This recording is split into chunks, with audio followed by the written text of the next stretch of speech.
Vamos falar agora da mandioca, considerada a raiz do Brasil. Ela tem grande potencial de exploração como alimento nutritivo na forma da tradicional tapioca ou acrescida de sucos de frutas. Originária da América do Sul, a mandioca é utilizada como alimento energético, principalmente nos países em desenvolvimento. O Brasil é responsável por cerca de 15% da produção mundial. Quem vai falar melhor sobre a mandioca é o nosso convidado Joselito da Silva Mota. Ele é pesquisador da Embrapa Mandioca e Fruticultura Tropical, que fica em Cruz das Almas, no interior da Bahia. Joselito tem mestrado em extensão rural e atua há 32 anos na transferência de tecnologias voltadas para a produção, processamento e agregação de valor a produtos da mandioca. Joselito, bem-vindo ao Dia de Campo na TV. Obrigado. Nós poderíamos dizer que a mandioca é de fato uma raiz brasileira? Sem dúvida, os estudos, e são inúmeros, apontam o Brasil como centro de origem e dispersão da mandioca. Hoje são cerca de 80 países onde a mandioca é cultivada no planeta. Agora, todo mundo conhece a farinha de mandioca, né, Joselito? Além da farinha, quais são os outros produtos conhecidos da mandioca?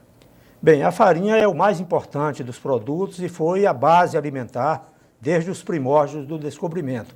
Mas a partir daí, desde também o começo, os índios já utilizavam na prensagem da mandioca o pouco do amido que era decorrente desse processamento. E aí nós temos na agricultura familiar inúmeros derivados a partir do amido da mandioca. Mandioca, macaxeira, aipim, qual a diferença entre um e outro? Bem, quem define se é mandioca de mesa, aipim ou macaxeira e mandioca brava é um princípio tóxico existente na planta chamado ácido cianídrico. Ele é, portanto, quem determina em quantidade maior ou menor para diferenciar se é uma variedade mansa ou brava. Joselito, o Brasil já foi o maior produtor mundial de mandioca, né? O que aconteceu que hoje a gente já está em terceiro, indo para quarto lugar? Bem, sem dúvida hoje onde se tem o maior cultivo da mandioca é no continente africano, por ser uma planta base alimentar e realmente de uma importância muito especial para aquele continente. Mas o Brasil perdeu a hegemonia por conta mesmo de não ter merecido a atenção em políticas de valorização desse produto. Perde, portanto, a hegemonia primeiro para a Nigéria e mais recentemente para a Tailândia. Agora, a gente disse já no início do programa que a mandioca é uma raiz brasileira. De todo o território nacional ou existem pontos do país onde ela não vinga? Na verdade, a mandioca ela tem uma preferência por regiões onde se tem uma intensidade maior do sol, né, como acontece principalmente no Nordeste. Nas regiões mais frias, quando se chega a um nível de temperatura abaixo de 15 graus, seguramente ela sofre em redução de produção, mas é cultivada em todo o território brasileiro. Agora, muita gente tem medo, às vezes, de consumir a mandioca porque existe um mito em torno de ser uma planta tóxica. Existe alguma verdade nisso?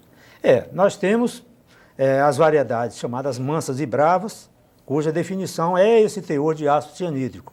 Mas, normalmente, as variedades comercializadas para a mesa, elas têm um baixo teor de ácido cianídrico e, portanto, não representam risco para o consumo humano. Agora, como é que a pessoa pode saber se a mandioca é brava ou mansa, tóxica ou não, e se ela não for comprada no comércio, por exemplo, mas for plantada no quintal de casa? Normalmente, as variedades comercializadas nas feiras livres, nos supermercados, elas já são as variedades adequadas para consumo fresco ou de mesa. Não há a olho, nem nos testes, uma indicação acertada para se dizer é mansa ou brava. Embora as variedades mansas, num toque na boca, a gente perceba que ela é um pouco adocicada. Por isso é chamada também de variedades doces. E essa pode ser consumida sem qualquer tipo de problema? Sem problema. E as variedades bravas são também chamadas de amargas. Mas o que se comercializa normalmente para consumo na mesa são as variedades de mesa ou as variedades mansas. Bom, o tema do programa hoje é da raiz à tapioca na mesa. Perfeito. Essa é realmente, Joselito, uma iguaria que está caindo cada vez mais no gosto popular, né? Sem dúvida. É histórico o uso e há referências até do próprio Pero Vaz de Caminha, quando escrevia ao rei de Portugal, quando ele diz assim: Faz-se por aqui umas broas chamadas beijus ou filhós, tão alvos e saborosos que superam em muito o pão desse reino. É uma referência muito acertada, porque realmente a iguaria ela tem um valor, né, muito especial ao paladar.